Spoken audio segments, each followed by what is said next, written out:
بسم اللہ الرحمن الرحیم۔ السلام علیکم ناظرین اکرام، کیا آپ جانتے ہیں کہ کچھ خوش نصیب ایسے بھی ہوتے ہیں جن کے جسم مٹی میں دفن ہونے کے بعد بھی کبھی خراب نہیں ہوتے، نہ ان کے جسم کو مٹی کھاتی ہے نہ وہ سڑتے ہیں، بلکہ وہ اپنی حالت پر سلام رہتے ہیں۔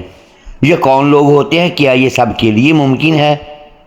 آج ہم قرآن و حدیث کی روشنی میں ان عظیم ہستیوں کا ذکر کریں گے جنہیں یہ مقام عطا کیا گیا ہے۔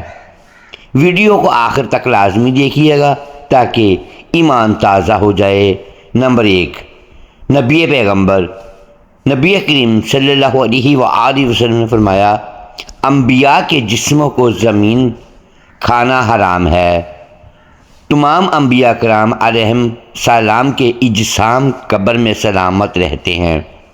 یہ اللہ کی خاص سنت اور رحمت ہے۔ نمبر 2، شہید۔ قرآن میں ارشاد ہے، اور جو لوگ اللہ کی راہ میں قتل کیے گئے انہیں مردہ نہ کہو بلکہ وہ زندہ ہیں، اپنے رب کے پاس رزق پا رہے ہیں۔ شہداء کے جسم بھی محفوظ رہتے ہیں۔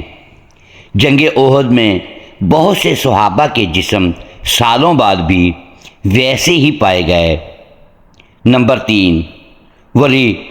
اللہ کے نیک بندے، اللہ تعالیٰ کے محبوب زاہد عابد بندے جنہیں اولیاء اللہ کہا جاتا ہے، ان میں سے بعض کے جسم بھی مٹی خراب نہیں کرتی۔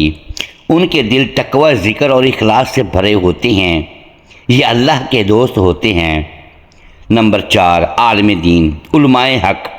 رسول اللہ صلی اللہ علیہ وآلہ وسلم نے فرمایا، علماء انبیاء کے وارث ہیں۔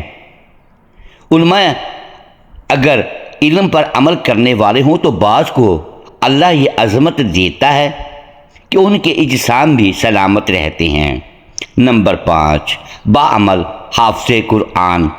وہ حافظ قرآن جو قرآن کے احکام پر عمل کرتا ہے، اس کی زندگی قرآن کے مطابق ہوتی ہے تو روایت کے مطابق ایسا شخص بھی اللہ کی خاص رحمت کا حقدار ہوتا ہے۔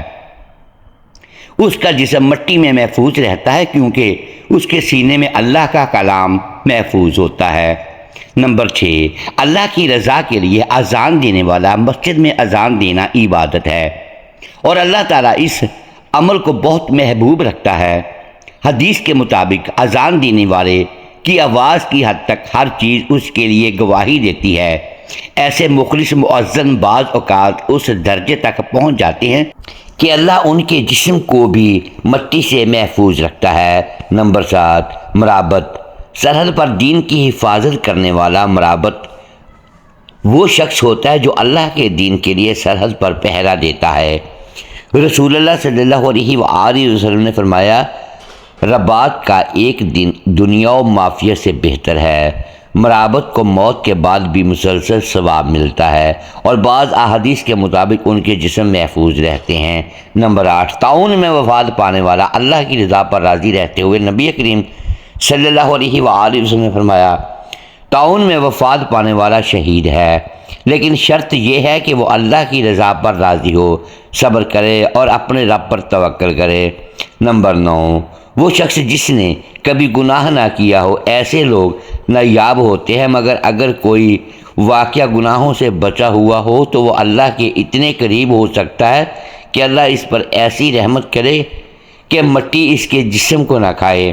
نمبر 10، بہت زیادہ ذکر کرنے والا۔ احادیث میں آیا ہے، کیا میں تمہیں ایسے عمل نہ بتاؤں جو تمہارے لیے سب سے بہتر ہے؟ وہ اللہ کا ذکر کرے۔ جو شخص کثرت سے اللہ کا ذکر کرتا ہے اس کا دل نور سے بھر جاتا ہے، اور ایسے لوگوں کو اللہ قبر میں بھی عزت دیتا ہے۔ تو میرے پیارے بھائیوں اور بہنوں، یہ مقام کسی خاص قبیلے، قوم یا حسب و نسب سے نہیں ملتا۔ یہ خاص نیت، عمل اور اللہ کی رضا کے لیے قربانی سے ملتا ہے۔ ہمیں چاہیے کہ اپنی زندگی کو تقوی، نیکی اور اخلاص سے سجائیں، کثرت سے ذکر کریں، قرآن کو پڑھیں، اس پر عمل کریں اور اپنی نمازوں کی حفاظت کریں۔ شاید اللہ ہمیں بھی ان خوش نصیبوں میں شامل فرما دے جن کے جسم قبر میں محفوظ رہیں۔ اگر آپ کو یہ ویڈیو پسند آئی ہے تو اسے لازمی دوسروں تک شیئر کریں تاکہ یہ پیغام زیادہ سے زیادہ پھیلے۔ تب تک کے لیے دعا میں یاد رکھیے گا۔ اللہ ہمیں نیک بندوں میں شامل فرمائے، آمین۔ محترم ناظرین، امید ہے آج کی یہ ویڈیو آپ کو پسند آئی ہوگی۔ ناظرین گرامی، اگر ہم اس ویڈیو میں الفاظ کی درستگی دانستہ یا دیدہ دانستہ درست نہیں کر پائے تو ہم آپ سے معذرت خواہ ہیں اور اللہ کے حضور معافی کے طلبگار ہیں۔ ناظرین گرامی، ویڈیو کو لائک کیجئے، چینل کو سبسکرائب کیجئے اور بیل آئیکن پریس کر دیں تاکہ ہر نئی آنے والی ویڈیو آپ تک بر وقت پہنچ سکے اور ہماری حوصلہ افزائی ہوتی رہے۔ اگلی ویڈیو تک کے لیے اجازت دیجیے گا۔ شکریہ، اللہ حافظ۔